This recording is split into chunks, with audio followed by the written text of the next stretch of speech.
Dolce far niente. 3, 2, 1. Hello, everybody, and welcome back to episode 186 of the Shower Podcast, the podcast where I'm in my shower and you do you. I'm your host, Chip, and how familiar are you with the term of the title of today? Dolce far niente. And is it actually sweet for you? Or is it like, for me, a bit more bitter? I would like to discuss it with you today and tell you that if it feels bitter, there is some work to do. Before we start, as usual, if you end up liking this episode, leaving a like and a subscribe really help. They're just one click, but they really make the difference. Thank you very much. So, where should we start? Today's episode is going to be a bit more unstructured. I will really go with the flow and try to explain to you, while kind of explaining to myself, why do I have this feeling of feeling this bitterness when I just do nothing? If you have no clue of Italian or overall never bothered to translate, dolce far niente, in Italian it means sweet doing nothing. And it's overall that feeling of you just have no responsibility, no thoughts, you just enjoy life. And for the American public, overall there is this feeling, that Italian people tend not to have anything on their mind, they're just chill, they have no worries, and they just enjoy life. Which, to some extent, it is true, and some people are able to live like that. And there is the caveat. We see those people and we envy them when, to be honest, there's nothing stopping us from just embracing their lifestyle and just going with it. Of course, you have, being in Italy and being in places that allow that kind of lifestyle are a requirement. I guess that it would be a bit more difficult to do it in a country where, I don't know, it's always cold, it's always raining, and you don't feel like, just relaxing doesn't feel like an option, so you might as well work. But, this is besides the point. It was just to introduce the saying. And I want to bring you the example that I had today. And overall, it's been part of my life for quite a while. And it's around the weekends.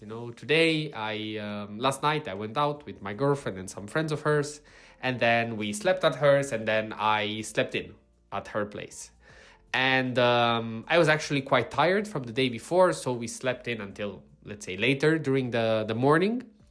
And overall, that kind of feeling when I woke up and I saw the time, my instinct was like, oh my God, I slept so much.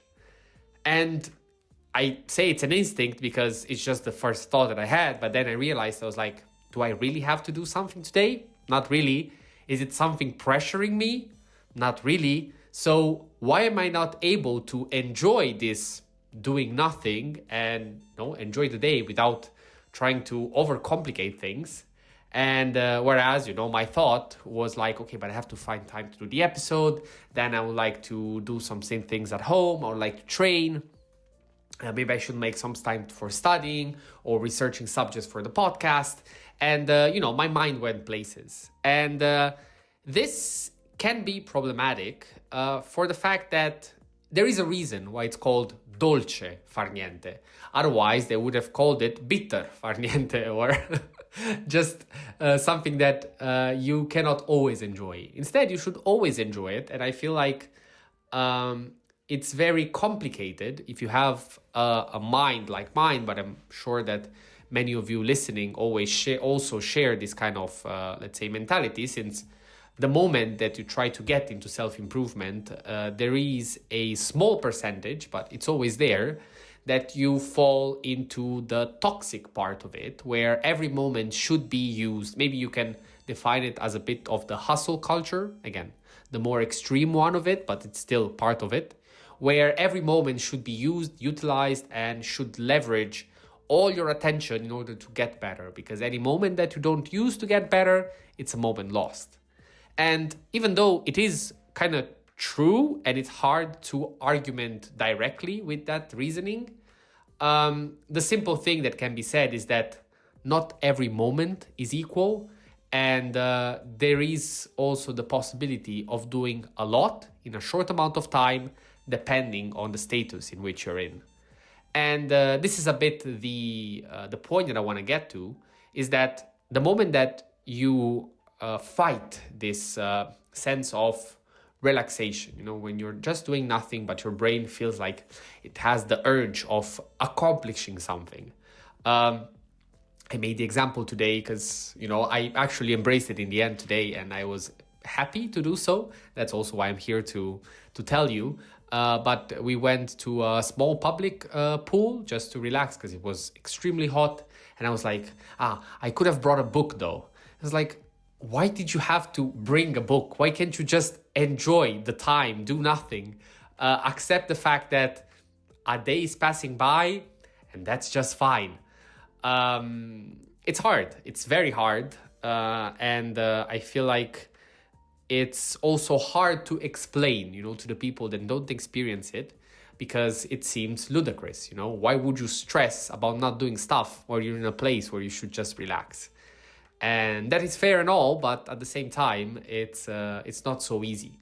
So if I have to give to you let's say a suggestion, a hint, call it however you want, it would be to just understand that, as in any activity where progress is meaningful and tracking your improvements is something that should be kept in consideration, the fact that you didn't do it one day doesn't mean anything.